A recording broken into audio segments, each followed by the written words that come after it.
What is up, guys? It's the Sound Alchemist here with Gershwan. And today you guys are going to try and find out if it's hot in this room or is it cold, because we're at another episode of For the Greater The warp does crazy things with weather and temperature and stuff like that.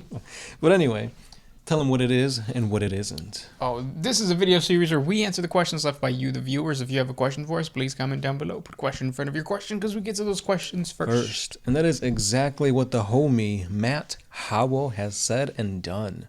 His question is, if the Mechanicus and the Imperium split, how long would each one last? And who would be taken out first and by whom?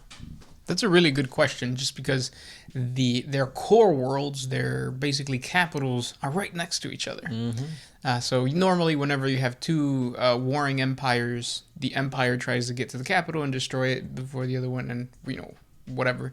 But in this situation, I think that Mars would have to shift their central control to another Forge world. Yeah, definitely. Maybe Ryza or something like that, because literally you have Earth, you got the moon, and then you got Mars. Yep. So the only thing standing in the way of that is the moon, which that in and of itself is a pretty powerful outpost. Yeah.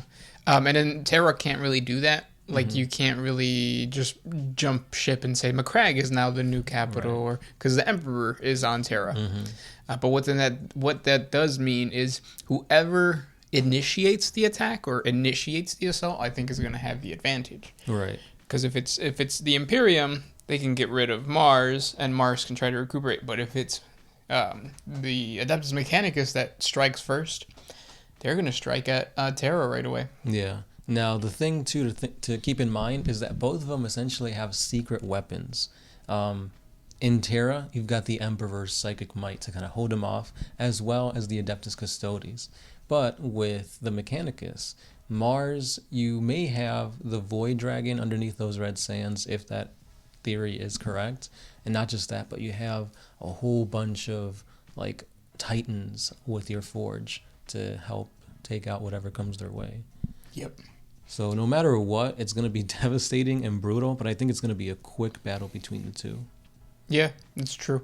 Who do you think would come out, though? The Imperium. You think so? Yeah, just because, well, without taking, like, the Imperium's quote-unquote the good guys, they got plot armor, I still think they'll take it because most of the time there's, like, a strong protection, like, of troops and weapons and armaments around Terra, because obviously, like you said, they can't move their capital, so it's going to be heavily defended. But at the same time, it's like people can just warp travel and get to Terra right away to help defend it. So I agree. I think the Imperial forces, or the Imperium has the advantage of that the Imperial forces are, number one, devoted to the Emperor with the Imperial Creed, like the Astra Militarum and even the Imperial Navy. And then on top of that, you have the Adeptus Astartes, who just, Space Marines, even though they don't worship the god Emperor, they're still, their allegiance is to the Imperium and to what the Emperor created. right. Whereas, like, the Martian priesthood is, they're strong. They're obviously strong because they have Forge worlds and they create the technology used to wage war, but they don't have the manpower. Yeah, if anything, the only way I could see Mars and the Mechanicum coming out on top is if they can somehow shut off the machine spirit to the Imperium, and that's going to take away everything, really. Because when you look at it, the Imperium, everything they have is pretty much because of the Adeptus Mechanicus. Their Titans, their battleships, weaponry, that's all, like, coming from Mars and other Forge worlds, so... Yeah. Yeah. Good question, though. Yep. Now, say they split, but they didn't attack each other right off the bat. Who would lose first? I still think the Adeptus Mechanicus would lose. Just because, again, the same pool. Like, the Imperium has more resources, whereas, like, the Adeptus Mechanicus has Forge worlds, but that's about it. That's true. Because when you look at it, there's more factions of the Imperium, like Imperial Guard, Space Marine Sisters, Ecclesiarchy, all that, than you do Mechanicum. And we also have to remember that the Emperor already defeated the Adeptus Mechanicus when they sided with Horus. So on top of the fact that during the Horus Heresy it was the Adeptus Mechanicus, or the traitor Mechanicus, and the Adeptus Astartes, the traitor Adeptus Astartes, they still lost. That's true. That's true. So yeah. Yeah, it'd be pretty fun to see. Mm-hmm. And maybe in your guys' Crusade games, you can see like Mechanicus against the Imperium and who comes out on top. Yeah, that would be fun. Yeah. But since Space Marines are favored all the time, they're going to win. Yeah. Next question comes from Bunny Hop. Would you guys go vegan if it meant getting a fully painted army? No. I would want to paint my own army. I think I could do it. I mean, yeah, it sucks. And you didn't say for how long, but still. What if it was for the rest of your life? Ooh, no. I need my meats. and it's just a painted army. Yeah. You can still just buy that off. An army can literally just be a start collecting set. It's true. Next question comes from Ty Shingleton. Will the Silent King attack Mars for the main shard of the Void Dragon? I don't think so. I think the main goal of the Void King right now is to get the Pariah Nexus up and going. So basically the Pariah Nexus is just destroying or disconnecting the connection between the Imperium and the real world. Mm-hmm. So once he figures that out, then he'll worry about like, oh, I need to get the voids together, or I need to destroy whatever shard that needs to be destroyed. Yeah, and like going to Mars is pretty much suicide because you have to go through a lot of Imperial-controlled space. And again, Terra's right there. The Adeptus Mechanicus is right there. Like, even though I think there's a story that there were some Necrons that invaded Mars. Yep. That's probably how they got the Void Dragon shard. Maybe. This next one is by Simon Chirps.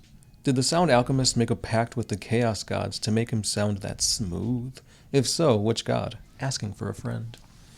I don't think I sound smooth. If anything, I sound crustaceous. I tried to make a crustaceous voice. I couldn't do it. You have to be more guttural. Crustaceous. There you go. What voice? I think that would be Slaanesh, no? Yep, pleasure. There was this story in one of the demon books of a demonic incursion that occurred on a planet when Slaanesh corrupted the planetary governor and forced him to pass a law that you couldn't make sound. So for a really long time there was no sound at all.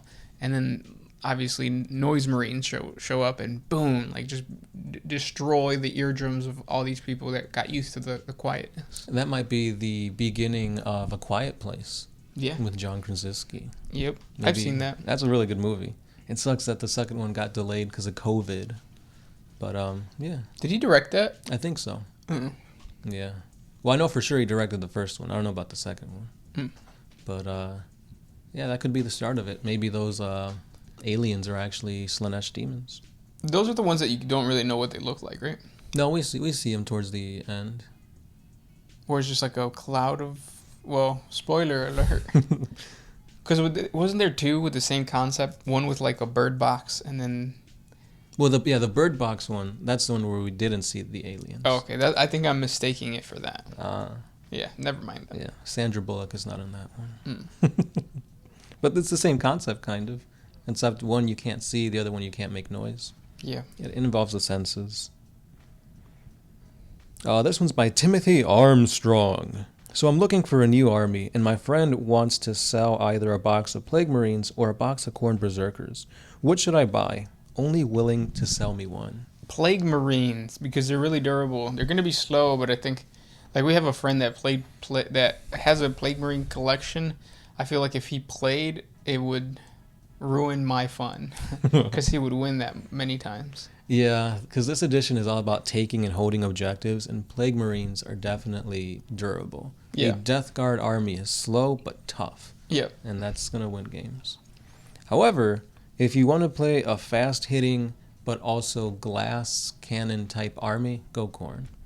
Because they can hit hard, but they can't take hits. I didn't know that. Yeah, like Bloodletters, Mm-hmm. They're really good when they charge, but if they get charged, they suck. They only have like toughness 3, 5 up invuln. Oh, shit. Yeah. This question comes from J3 Althasser 99. Do you guys ever get bored of 40K? There was a period of time where I preferred Dungeons and Dragons over 40K, but that was That's when we first got introduced to Dungeons and Dragons. Yeah. And really, it comes down to the dungeon master. If you have a shitty dungeon master, then the game's not going to be fun. Mm-hmm. Whereas in 40K, you're going to play the game, and the game is the game. Right. It's not going to really change. It's not going to change depending on who's playing. Well, it is, but not in that way. Right. Yeah. Because you could have an opponent that castles up. Those guys are annoying. Or like a rules lawyer. Oh, you moved a millimeter too much, or I could see your finger. I could shoot at you. Yeah. But yeah, there was a time Dungeons and Dragons was like my thing. Mm-hmm. But I think that's for any game or anything anybody does. After a while of doing the same thing over and over again, it's like you want something to change. Yeah. Yeah. And the thing that always brings me back to 40K is definitely the lore. So I remember, like, I had a big like Dungeons and Dragons craze, and then I read the lore of the realm of Slaanesh and like the different circles of Slaanesh's realm, and instantly like it was like, oh, I want to play 40K again. Mm-hmm. And even if you think you know all the lore, there's always some little nugget of information you missed. Or, I mean, 40K is evolving a lot faster now than it did in the past.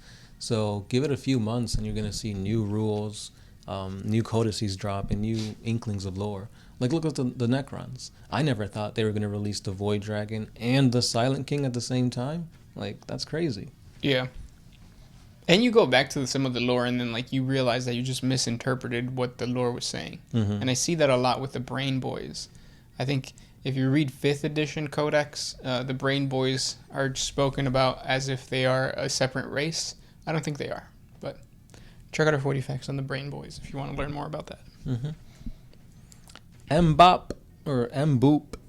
If Vulcan sat upon the golden throne, would it destroy him, or would the fact that he's a perpetual keep him alive?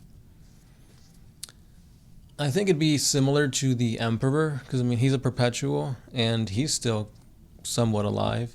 But the fact that is hurting the Emperor is that he's powering the Astronomicon and that he got severely wounded fighting Horus. If that wasn't the case, then yeah, the Emperor would be fine just powering it. But Vulcan, he's okay, as far as we know, and he's a perpetual. So I think he can keep it going, but it's going to take everything out of him. So I don't think he'd be able to do much, but he could still power it. Yeah. This next question comes from Janovic Black Templar Short Film. He asks, do cyber mastiffs ever find themselves fighting on the battlefield alongside guardsmen or even Astartes, like dogs of war, how they used to do it in Roman era time, for example? So nothing in the lore, but yes, you could definitely, like, it's never been written about, but you can make the connections. Yeah. Because what a cyber mastiff is it's just a familiar. So it's just like part robot or part biological, but mostly robot. And it's usually the arbitrators that have them because they're kind of like enforcers, and it's easier to like attack people with if it's like a gang that they're fighting and not so much a big ass army. But you can have some cyber mastiffs protecting either a space marine captain or like an Imperial Guard commissar or something like that. So it's definitely plausible. It's just, they haven't written about it. Right. And I don't really know how the rule works with the cyber mastiffs on the tabletop. Yeah, because it's mostly Necromunda where you'd find these kind of rules. And I could see like a arbitrator going in to stop like a gang, and it turns out that this gang is actually a cultist of Khorne. And then you could have like a what are those things called? Like the Khorne dogs?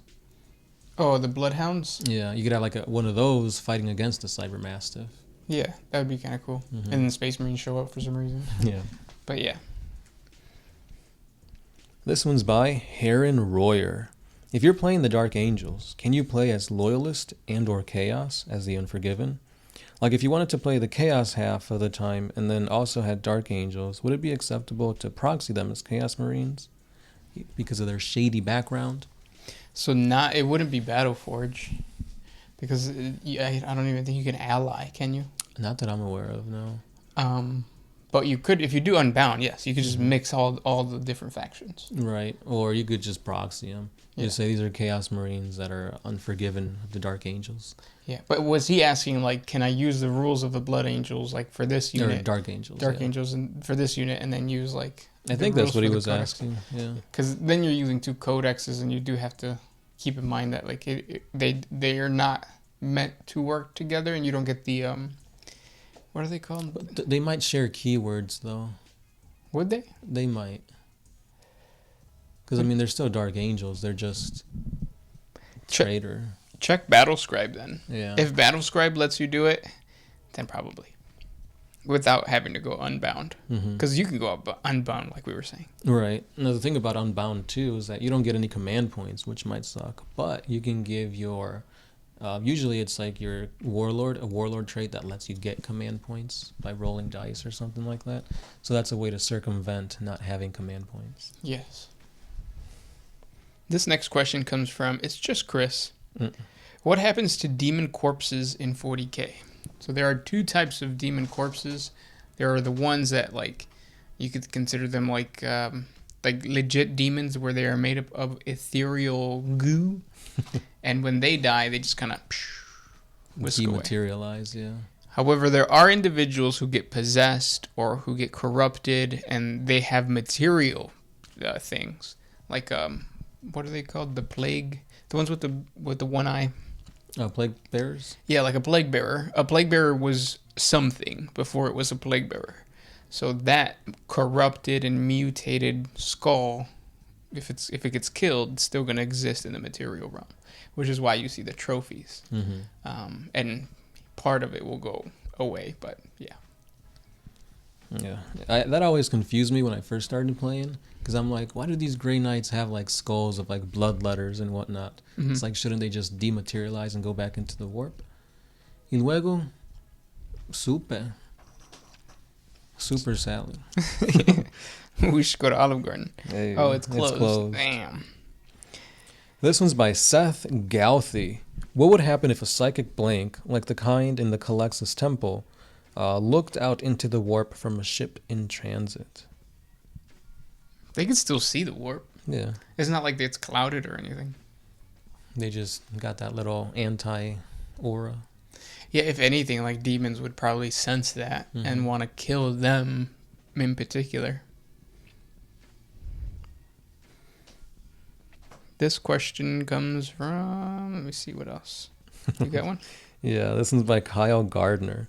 If two characters with plot armor were to fight, say Gilliman and Drago, would they both die, or would one actually win? They both die and then they get brought back, which is what happened to Gotskull and Blackmane. Yeah, Ragnar. Yeah. Even though Ragnar won, he beheaded Gaskell. But it's like, oh, this is like the prophet of the wall. He can't die. Yeah. Put his head back on. Stitch it on. He comes back to life. Well, Ragnar also died. Yeah, but he died and brought back through the Primaris transformation. Yeah, crossing the Rubicon. Yeah, which it's a very interesting way to bring somebody back, but it's smart. I'll give it to GW. Because I'm pretty sure they didn't even think about that when they were making how to create Primaris. And it's like, oh, they die in the process. Well, this guy just died. Let's bring him back. Yeah. Well, he was dying, and then they put him through the process, and he survived the process. Which I wonder, like, why don't you just put him in a dreadnought at that point? Because I think being in a dreadnought in the long run hinders him. Oh, yeah, he goes crazy, right? Yeah. And not just that, but they wanted to have a Primaris character, and it's like Ragnar. Yeah. This question comes from Ty Shingleton. What would happen if a demon aspect of the first murderer escaped Abaddon's sword? So basically, if the demon and Abaddon's sword separated. He'd be a really strong demon. As far as I know, he can shapeshift, so he could shapeshift into his demon form. I think he just likes messing around with the trials and tribulations of Abaddon. He's a troll. And I think there's been, I don't know if it's official art, but there was like black and white art from like back in the day of what it looked like. And it basically just looked like a scaly black bug. Oh, wow. So he's not even like corn demonic? No. If you guys have watched Naruto and you know like Kisame, the dude with like the big scaly sword, that's what it reminded me of. Oscar doesn't know. No. Oh, you said my name. Oh, did I? Damn. This question comes from Seth Galith. What would happen if oh, no, you already read that one. Brian Zachary. Hey, OMS, is it possible for a human or Xenos to merge with a shard of a C'tan? It hasn't happened. Yeah. If anything, the C'tan would like kill him. Yeah. You could probably use a C'tan for energy, and then that could fuel like some type of machine. It's been done before, yeah. But yeah, and that machine could be a dreadnought. That'd be kind of cool if that's how Ferrus Manus comes back. He's actually half C'tan. Ooh. And what's the other half? Human. Cute. Cute skull. Because it's just a skull that's floating around now. Yeah. I wonder what happened to his arms since they were like metal. Oh yeah, and they were necrodermis too. So, that would be cool if they come back with a character for the Iron Hands that has the arms. Yeah, that'd be cool. Yeah. But those were the questions for today. If you guys have more questions for us, please comment down below. Thank you guys so much for listening. Talk to you tomorrow. This is the Sound Alchemist. Gershwan. And we are Fuera. Always